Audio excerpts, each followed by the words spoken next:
नमस्कार, मैं शिवानंद द्विवेदी, एक सामाजिक एवं मानवाधिकार कार्यकर्ता, मध्य प्रदेश के जिला रीवा अंतर्गत वन परिक्षेत्र सिरमौर, वन उप परिक्षेत्र लालगांव के पनगड़ी बीट के पास में लोहरा क्षेत्र का एरिया है।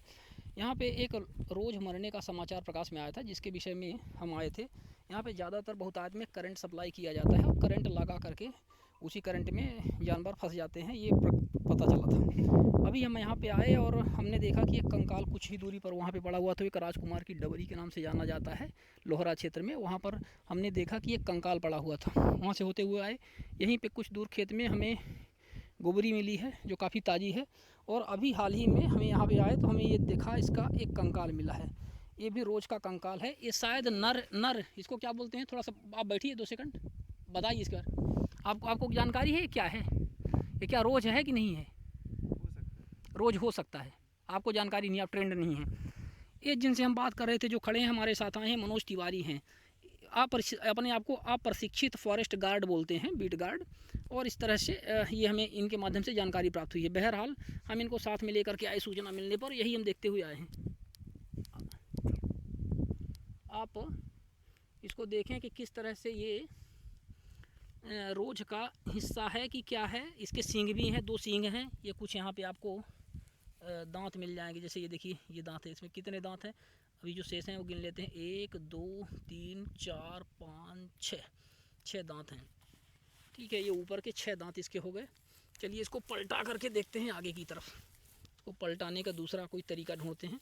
हाथ लगाना शायद उचित नहीं होगा, इससे पलटाते हैं, इसको खड़ा कर देते हैं इससे। चलिए, ये भी हमने खड़ा करने का प्रयास किया, ये खड़ा हो गया। अब इसको हम आसानी से गिनते हैं, यदि गिन सकते हैं तो। हमने उधर एक बार फिर से गिनते हैं। 1 2 3 4 5 6 7 8 9 9 दांत ये हो गए। 1 2 3 4 5 6 7 8 और 9 दांत इधर हो गए। 9 दून 18 दांत इसमें दिख रहे हैं। इसका बॉडी का स्ट्रक्चर कैसा है वो भी आप देख लें। संभवतः इसके मुंह का स्ट्रक्चर, ये मुंह के स्ट्रक्चर में हमें जो समझ में आ रहा है, यहाँ पे कुछ अजीब तरह से इसमें होल है। ये इधर इसमें होल है। इसके यहाँ पे इस तरह से आकृति बनी हुई है वी शेप की, लेकिन वी शेप नहीं है। यहाँ पे एक क्रैक आ गया है, क्रैक जो स्पष्ट रूप से दिख रहा है। एक क्रैक इसमें आप देख सकते हैं। नाक के सामने एक नाक है, संभवतः नाक है। ये छिद्र और एक छोटा सा छिद्र, इधर एक मात्र बड़ा छिद्र इस तरह से। ठीक है, ये इसका ऐसे आकृति समझ में आई है। बॉडी का इसका बाकी का स्ट्रक्चर मुंह को देख लीजिए। यहाँ पे इसमें 2 होल, एक यहाँ पे होल समझ में आ रहा है। छोटे छोटे 2 होल यहाँ पे समझ में आ रहे हैं। इसका शेप आप देख लीजिए किस तरह से बना हुआ है। गिर गया। चलें, इसको हम फिर से खड़ा करने का प्रयास करते हैं। थोड़ा सा इसको आप लोग खड़ा करें, मदद करें इसको। इसका एनाटॉमी कर लिया जाए पहले, फिर बाद में इसकी फॉरेंसिक जांच संबंधित डिपार्टमेंट करेगा कि इसकी मौत कैसे हुई थी।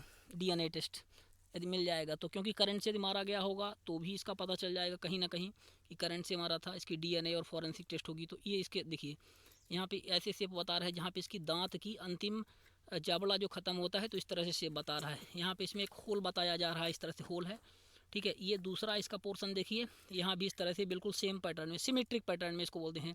समान सिमेट्रिक पैटर्न है, सिमेट्रिक है ये भी। सिमेट्री दोनों साइड में there is sort of symmetry, like mathematical symmetry, one can see a sort of symmetry in entire this mouth system. We can see a symmetry here, you can see this portion is just symmetric to the other half of this mouth part. So there is a very surprisingly and very nice symmetry in this mouth in its entire this internal anatomy. So और यहाँ भी हम आगे देखते हैं, यहाँ भी आपको होल यहाँ पे मिल रहे हैं इस तरह से यहाँ पे।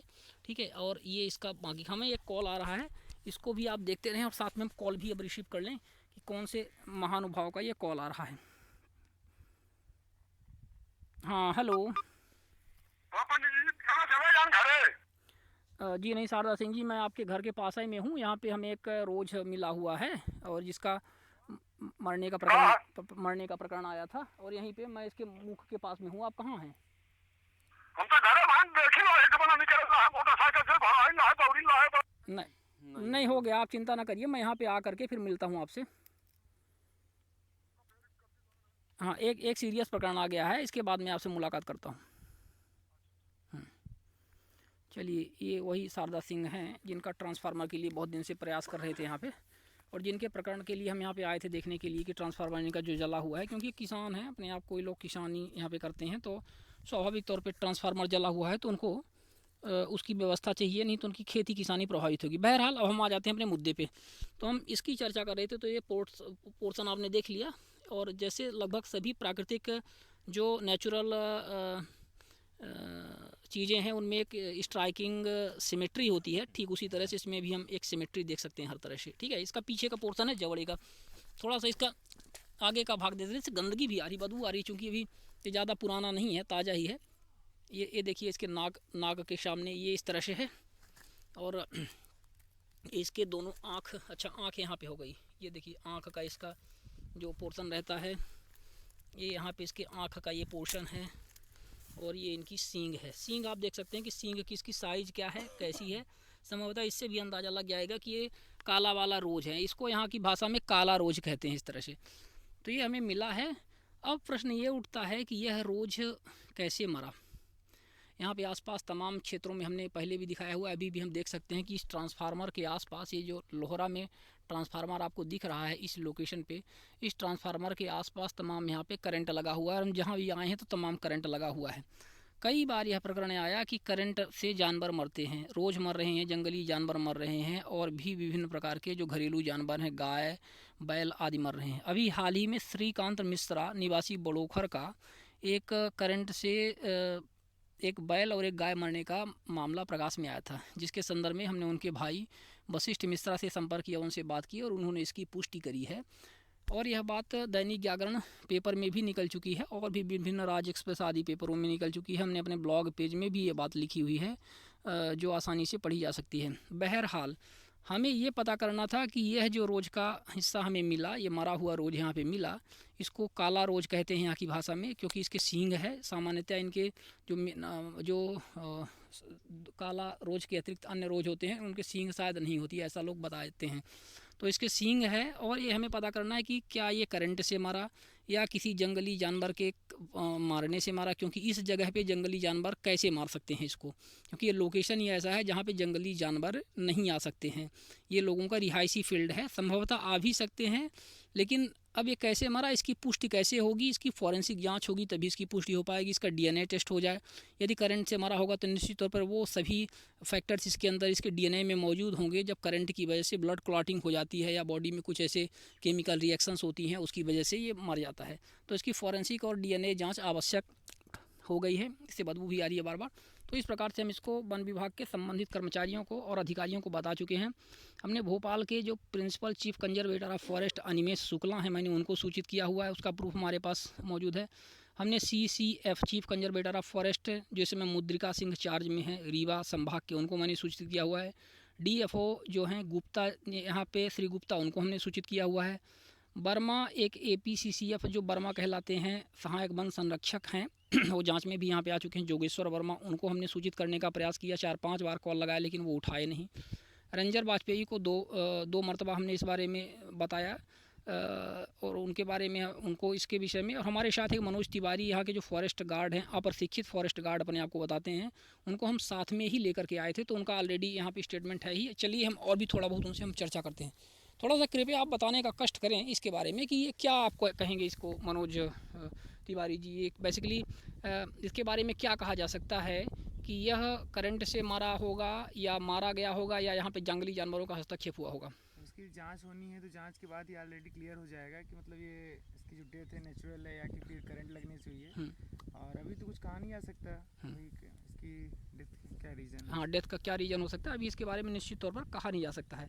तो जैसा कि आपने भी देखा कि हमने इसकी जो खोज की, तो जो कंकाल था वो हमें वहाँ पे डबरी के पास पड़ा मिला, फिर बाद में आगे हमने गोबरी इसकी देखी, गोबरी पड़ी हुई थी, और अब यहाँ पे आकर के हमने देखा जो आप कह रहे हैं उसको जो मर्ड है वो एक्चुअली हो सकता है किसी का हो, अदरवाइज नहीं भी हो सकता, ठीक है। लेकिन ये हो सकता है जंगली जानवर उसको खाने के लिए अपने जब वहाँ से लेके चले, तो हो सकता है हेड यहाँ आ गया हो और बाकी पार्ट वहीं छूट गया हो, तो बाकी पार्ट वजनी होता है और ये हेड तो आसानी से ले आ सकता है इधर उधर। और हाँ, कई नहीं वो तो CR वगैरह होते हैं, CR हैं, और एक लकड़बग्घा वगैरह होते हैं जो पाए जाते हैं, वो निश्चित तौर पर इनका उठा के लाए हुए। लेकिन इतनी बड़ी जो बॉडी वहाँ पे उस लोकेशन पे यहाँ से अभी भी दिख रही है, जो पड़ी हुई है यहाँ से मुश्किल से 50 मीटर दूर, तो इससे तो साबित होता है कि यहाँ पर जंगली जानवर तो ऐसे नहीं आए होंगे अटैक करने के लिए। और यदि आए भी होंगे तो फॉरेंसिक जांच होगी, डीएनए जांच होगी, तो इससे स्पष्ट हो जाएगा। अच्छा ये बताएं कि जंगली जानवरों का जो जांच होती है, डीएनए या फॉरेंसिक जांच होती है, वो किस तरह से होती है? आपको कुछ आइडिया है इसके विषय में? जैसे आदमी की डेथ हुई या कोई परेशानी हो गई तो उसकी फॉरेंसिक जांच हो जाती है, डीएनए जांच हो जाती है, उससे स्पष्ट हो जाता है कि किस तरह से इसकी डेथ हुई है। तो इसी तरह से जंगली जानवरों का भी पता किया जा सकता है कि उसकी डेथ कैसे हुई है। हाँ, कुछ न कुछ तो होगा ऐसा, जैसे उनको पता चल जाएगा कि उनकी डेथ किस कारण से, उसका क्या वो है, लेकिन अभी श्योर नहीं है। चलिए ठीक है, इसको हम लेंगे, यहाँ पे हम इंतज़ार कर रहे हैं, इसकी हम डीएनए जांच करवाना चाह रहे हैं। फॉरेंसिक जांच हो जाए, इसकी डीएनए जांच हो जाए तो स्पष्ट हो जाएगा कि यह जानवर किस तरह से मरा। एक बार फिर मैं पुनः शिवानंद द्विवेदी, एक सामाजिक एवं मानवाधिकार कार्यकर्ता जो जानवरों के प्रति भी कार्य करता है, क्योंकि मेरी वन्य प्राणियों के प्रति भी प्रेम है और पशु प्रेमी भी हूँ, गौ प्रेमी हूँ। इस तरह से हमारी हर संभव प्रयास ये रहता है कि जिस तरह से भी ऐसे केसेस आएँ उनको ज़्यादा से ज़्यादा कम किया जाए, उनके विषय में कार्यवाही की जाए, जिससे लोगों को कानून का और जो भी फॉरेस्ट के लॉज हैं उनके बारे में उनको जानकारी मिले और उसका वायोलेशन ना करें, उल्लंघन ना करें। बहरहाल हम आपको बता दें कि यहाँ इस पूरे क्षेत्र में जो भी आपका ये मकान यहाँ पे दिख रहा है, ये किसका मकान है सामने? हाँ, यहाँ पे सभी जो ठाकुर लोग हैं ये यहाँ पे इन्हीं का मकान है, ज़्यादातर बड़ोखर हिनौती के आसपास के हैं। यहाँ पे तमाम करंट खेतों में वायर जो हैं, तार यहाँ पे मिले हुए हैं, ये हम आपको बता दें। और ये बहुत सीरियस मैटर है, कई बार ये बताया जा रहा है और इस पर अभी तक कोई सार्थक पहल नहीं हो पाई है। इसी के साथ मैं शिवानंद द्विवेदी आपको मध्य प्रदेश के जिला रीवा अंतर्गत वन परिक्षेत्र सिरमौर, वन उप परिक्षेत्र लाल गाँव के पनगड़ी और कांकरबीट के पास में लोहरा नामक ग्राम है, जो मैं शारदा सिंह के मकान के पास में, जैसा हमने बताया था, मैं यहाँ पे था और यहीं पे ये प्रकरण सामने आया। और इसी के साथ हम आपको वापस ले चलते हैं एक बार पुनः इसके मुंह वाले सिरे को दिखाते हुए। धन्यवाद।